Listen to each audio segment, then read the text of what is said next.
बोला guys and गर्लीज, welcome back. इस lecture के अंदर हम लोग वर्चुअल इन्वायरमेंट की बात करने लगे हैं।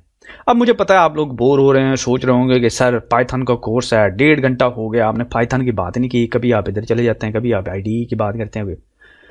Hold on guys, hold on. उसकी रीजन ये है कि ये छोटे मोटे खड्डे खुड्डे निकल जाए ना तो फिर हम मोटरवे पे चढ़ जाएंगे आराम से, फिर हम चीज़ें सीखना हमारे लिए आसान हो जाएगा। ये छोटी छोटी चीज़ें हैं जो कि बेसिकली लाजिम व मलजूम हैं। ठीक है, अगर आपने चिकन बिरयानी बनानी है ना तो फिर आपको मिसाला डालना पड़ता है, मिसाले के बगैर बिरयानी बनती नहीं है। तो मिसाला वो चीज़ है जो कि चिकन के साथ और राइस के साथ आपको जानना पड़ता है मिसाले के बारे में। तो ये यूं समझ लीजिए इसका मिसाला हो गया। ठीक है, तो वर्चुअल इन्वायरमेंट क्या चीज़ है?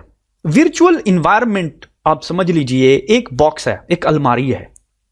इसका कॉन्सेप्ट समझने के लिए आप यूं समझिए कि आपका कमरा है। ठीक है, आपका कमरा है, बेड है, उसके अंदर एक चीज आपने नोट की होगी कि सामान रखने के लिए उसके अंदर एक अलमारी भी होती है। ठीक है, तो जब आपका कमरा है पड़ा तो फिर आप अलमारी क्यों रखते हैं? आप कहें सर मैं अपना सामान उसके अंदर स्टोर करता हूं, अदरवाइज सारा सामान अगर मेरे कमरे में पड़ा हो तो वो तो वैसे ही मैस बन जाएगा और मेरा कमरा वैसे ही मैस होता है। तो एग्जैक्टली दैट्स करेक्ट। वो जो अलमारी है वो आपके मेन रूम का वर्चुअल इन्वायरमेंट है। यानी कि वो आपकी चीजों को, यानी कि एक स्पेसिफिक, यानी कि अगर शर्ट्स रखनी है तो शर्ट की एक अलग अलमारी है, जूते रखनी है तो जूते की एक अलग अलमारी है। तो जूतों का वर्चुअल इन्वायरमेंट अलग है, शर्ट्स का वर्चुअल इन्वायरमेंट अलग है। और ये दोनों शर्ट्स और जूते आपके मेन कमरे के साथ मैस नहीं हो कर रहे, आपके मेन कमरे को क्लटर नहीं कर रहे, ऐसा ही है ना। और ना ही ये आपस में एक दूसरे के साथ मिक्स हो रहे हैं क्योंकि ये दोनों सेपरेट अलमारियों में रखे हुए हैं। ठीक है, इसी चीज को, इस अलमारी को कहते हैं वर्चुअल इन्वायरमेंट।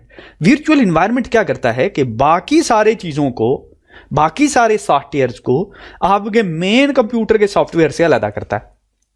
अब आप कहें सर मैंने 1-2 प्रोजेक्ट करने हैं, क्या टेंशन है? नहीं, प्रॉब्लम यह है कि जब आप एक सॉफ्टवेयर डेवलपर बनते हैं ना तो आपने मल्टीपल प्रोजेक्ट्स करने होते हैं, बहुत सारी चीजें टेस्ट करनी होती हैं। जब आप मल्टीपल चीजें टेस्ट करते हैं तो बहुत सारी चीजें आप अपने पीसी पे इंस्टॉल करते हैं जिनको वन टाइम यूज करना होता है, फिर आपने उसको यूज ही नहीं करना होता। तो इमेजिन करें आपके पास 10 या 20 क्लाइंट हैं और 20 क्लाइंटों के 20 प्रोजेक्ट किए, 20 प्रोजेक्ट के लिए आपने 20 सॉफ्टवेयर इंस्टॉल किए, तो आपके कंप्यूटर के तो निकल गया ना कबाड़ा। तो फिर इसका सोल्यूशन क्या है? इसका सोल्यूशन यह है कि आप हर क्लाइंट का अलग वर्चुअल इन्वायरमेंट बनाएं, उसके अंदर उसका प्रोजेक्ट करें, जब वो कंप्लीट हो जाए वर्चुअल इन्वायरमेंट समेत या तो उसको डिलीट कर दें या उसको वापस कर दें। ठीक है, तो आपका पीसी साफ, वर्चुअल इन्वायरमेंट उसके जिसका मालिक था उसके पास चला गया। समझ आ गई बात? अब जरा वापस आते हैं और हम अपने वर्चुअल इन्वायरमेंट की बात करते हैं। तो अगर आप यहां पे देखें, ये जो प्रोजेक्ट क्रिएट हुआ ये एक वर्चुअल इन्वायरमेंट VENV के अंदर क्रिएट हुआ। ठीक है, जरा मैं आपको एक चीज दिखाता हूं, आपने गौर करना है। अगर मैं अपना विंडो का टर्मिनल ओपन करता हूं, ठीक है, और यहां पे कहता हूं कि यार मुझे बताओ विंडो के मेरे पास पाइथन कौन सा इंस्टॉल हुआ है, तो वो मुझे कहता है कि आपके पास पाइथन 3.7.4 इंस्टॉल हुआ है मेरी विंडो के ऊपर। ठीक है, 3.7.4।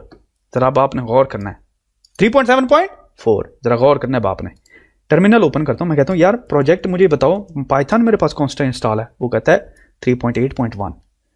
तो इसका मतलब यह है कि मेरे प्रोजेक्ट के अंदर जो पाइथन का वर्जन इंस्टॉल है वो एक डिफरेंट है। तो ये जो फाइल मैं रन कर रहा हूं ये बेसिकली मैं इस पाइथन के अंदर रन कर रहा हूं, इस पाइथन के अंदर रन नहीं कर रहा।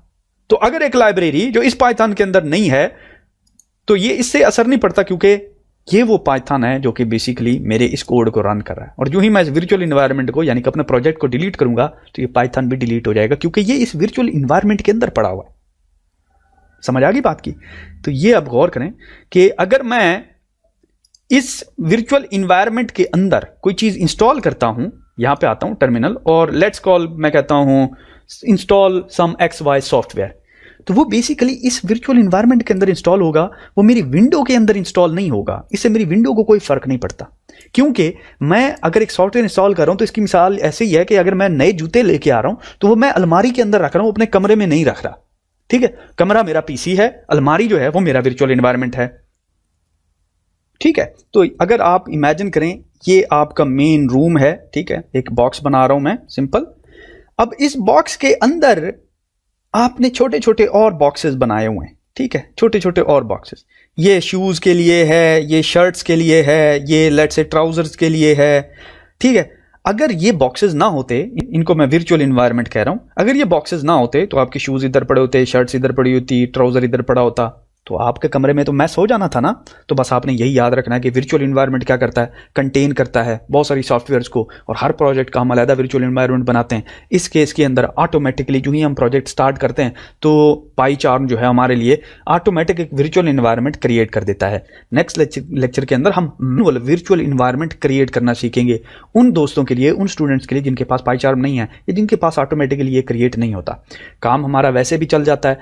ये जो है प्रोफेशनल तरीका है। अच्छे सॉफ्टवेयर डेवलपर्स जो है वो वर्चुअल एनवायरनमेंट को यूज करते हैं। शुरू शुरू में मैं कहता था यार क्या जरूरत है इसकी, दफा करो, 2-4 और कमांड सीखनी पड़ेंगी, मैं नहीं सीखता, ठीक है। हाउएवर जब मैंने एक्सपीरियंस गेन किया, मैंने कहा यार these 2-3 commands are worth the effort.